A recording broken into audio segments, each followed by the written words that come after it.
Her fear the heart of a deer, the Snow White, she was born from a drop of blood, let out onto the pure white snow. She knew what she was getting herself into, as her lips, young as in red, inviting tulips, pressed down upon the thick, ripe apple. Breath by breath, she suffocated death from under her glass urn. An attempt of 3, Sylvia. She turned up the dial until she could no longer see. Blank pages, ghostly as sheeted snow, fluttering and pressing against the kitchen windows like a flock of lost moths in a miniature windstorm set behind closed doors. She crawled into the gas of her coffin.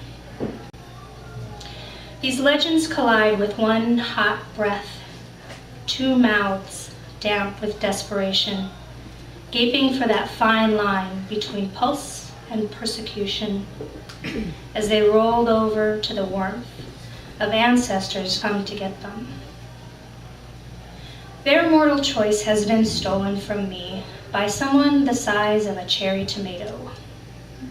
He is replacing my human form with history, a shapeshifter, living off of me like a raw animal, bound and kept by a thin envelope of skin and placenta. My ears have become razors whose enemies quiver upon the lips of darkness, like 1,000 gulls flocked in ravenous desperation, their piercing cries dancing deep upon the string of my spine. My nose is an awkward, gaping tunnel, inhaling distant dinners with bionic fever. They are meaty molecules. They rape the nasal stalactites that weep like swollen udders. Their pustuled tips groan for olfactory input that pleases. I search for salivating mammals encroaching upon my territory in search of my young. My breasts engorged, they are useless fruits, pounding their way out with phantom knuckles and fists day and night. They are pendulous sacks of hot, wet sand, thick with unspent nectar. They are rotting on the wicked vine, begging for release. My stomach is a den of thieves. It pilfers rubbish fit for a beggar's palm, squirreling morsels away for someone else's pleasure, only to have it sent back up, hot and fetid, soil in my mouth. I limp about, a sore sack of rot, a backdrop of moods, host to the regret that fucking brought to this once barren ground of mine. My gaping loin, no longer privy to Snow White's apple or Sylvia's oven. The remainder of this carcass will be left for the mortician, who will harvest my body for what can be trimmed, pinned, photographed, and propped up as a mother.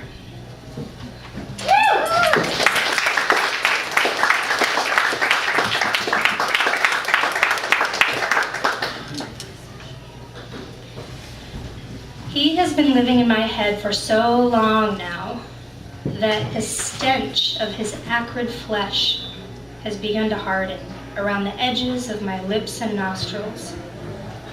They're crusting and flaking into the folds of my brain, rendering me into a retarded state of mobility.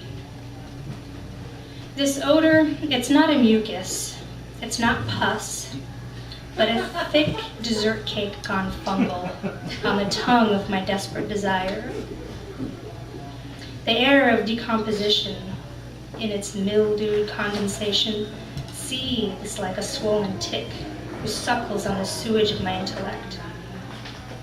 It gorges on random facts, emotions, and snippets of poetry that will never see ink, like a phantom limb desperate for movement.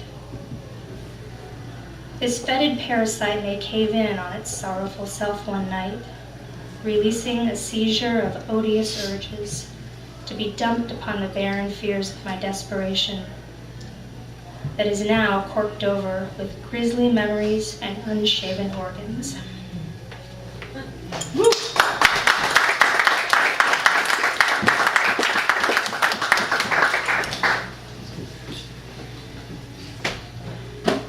The trees across Star King Road, reaching from below my basement window here, sub-sidewalk.